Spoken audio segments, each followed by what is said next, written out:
Let's talk about a real puzzle. In Pakistan, football is everywhere. You see kids playing it on every street, in every neighborhood. It's a national obsession. And yet, the national team is ranked as one of the worst in the entire world. This isn't a story about a lack of passion. It's a story about a system that has completely failed its people. Today, we're going to unpack this paradox of Pakistani football. This is the question, right? It's at the very heart of this whole mess. How can a country with more people than Brazil, a place where the game is arguably more popular on the streets than cricket, be sitting at 200th in the world? It just doesn't add up. To really get how bad the problem is, you just have to look at the sport that is working in Pakistan, cricket. And the difference is, well, it's night and day. Cricket has the hugely successful Pakistan Super League, a real professional setup. It offers a clear career path, big earnings, and it's all over TV. Football, it has unstable leagues that barely happen, no real income for its players, and you pretty much never see it on TV. It's like they exist in two totally different countries. So you might be asking, how did it get this bad?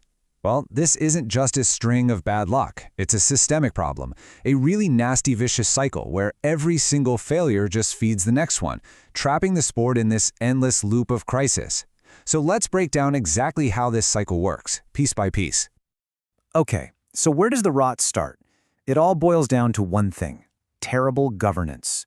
For decades, the Pakistan Football Federation has been completely paralyzed by political drama and infighting. This chaos at the top means there's no stability, so any kind of long-term planning is just impossible. Right, and when the leadership is a mess, what happens on the field? Also a mess. Without a stable federation, you can't have a reliable league or a proper calendar. Competitions are random, often crammed into these short makeshift tournaments. You can't build teams, you can't develop rivalries, and you sure can't build any momentum when nobody even knows if there's going to be a next season. And if you don't have consistent games, what do you have to show on TV? Basically nothing. Broadcasters look at the poor fields and the bad facilities, and they've got nothing to work with, so they just show the European leagues instead. And just like that, local football becomes invisible. And you know what follows media attention, right? The money. Sponsors want to put their logos where the eyeballs are, and if your sport isn't on TV, or there's nothing for them to sponsor, so they put all their money into the safe bet, cricket. This leaves football totally starved of the cash it so desperately needs to grow. And this is the final, heartbreaking piece of the cycle. It comes right back to the talented players. Look, in a country like Pakistan, being able to make a living is everything. A young athlete needs to see a future. Cricket gives them that. Football doesn't. Without money, there are no pro contracts. So the best players, they're forced to give up on their dream and choose a different path. And don't just take my word for it. This quote from a district sports officer, man, it just cuts right to the bone. This isn't just about rankings or money. He says this culture of infighting has been destroying football for 20 years, and at the end of the day, it's the kids who get hurt the most. And you can see the result of that paralysis in the cold, hard numbers. Back in 1999, Pakistan was ranked 149th. Not great, but respectable. But as the years of instability dragged on, the ranking just went into a free fall. Today, it's at a devastating all-time low of 200. But here's the most frustrating part of this whole story. Despite this completely broken system, the problem isn't a lack of talent, not even close. The potential is massive. And every once in a while, you get this incredible glimpse of what could be if things just worked.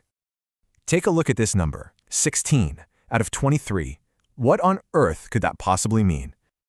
Get this, that's the number of players in a recent under-17 national team who all came from a single, well-run youth program. One! That's absolutely mind-blowing. It's the ultimate proof that the talent is there, just waiting. If you create even one tiny island of structure in this sea of chaos, it immediately produces elite, national-level players. And it's not just stats. It's about the incredible human stories. Listen to this.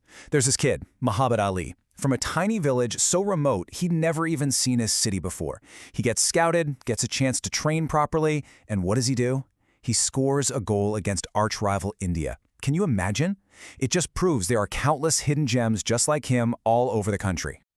Okay, so we know the problem is the system, not the talent. So how do you fix it? Well, the good news is there's no need to reinvent the wheel. The blueprint for success is already there, working for another sport in Pakistan. Let's look at how you flip this cycle from vicious to virtuous. This quote from that same sports official just hits the nail on the head. He says you can literally copy-paste the structure from the Pakistan Cricket Board, the PCB, which has built a massively successful pro system. The model is right there in front of them. So here's what that four-step plan looks like. First, you have to fix the root problem, governance. Hold proper, transparent elections from the bottom up. Second, you create regional teams to build local pride and rivalries. Third, that lets you do the big one, launch a televised, auction-based pro league just like cricket's PSL. And finally, you get the government to offer tax breaks to big companies to get them to buy in and own the teams. But look, for this to work, it can't just be one person or one group. Everybody has to play their part. It's a team effort. Broadcasters need to commit to showing the games. Sponsors need to connect with the fans. Clubs have to build real pathways for young players. And the government? It has to make sure the rules are actually enforced.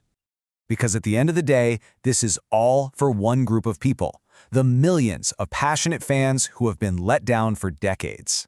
So, what does a better future for Pakistani football actually look like for them? Well, imagine this. A future where fans have a real pro league they can get excited about every single week, where they can just turn on the TV and watch a high-quality game. A future where talented kids see a clear path to becoming a hero for the national team, all backed by a federation you can actually trust. And finally, a future where the whole country feels a sense of pride when their team walks out onto the pitch. That is the future that's worth fighting for.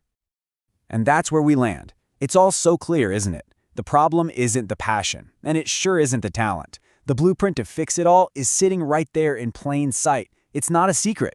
So the only real question left is, who is finally going to step up and break this vicious cycle for good?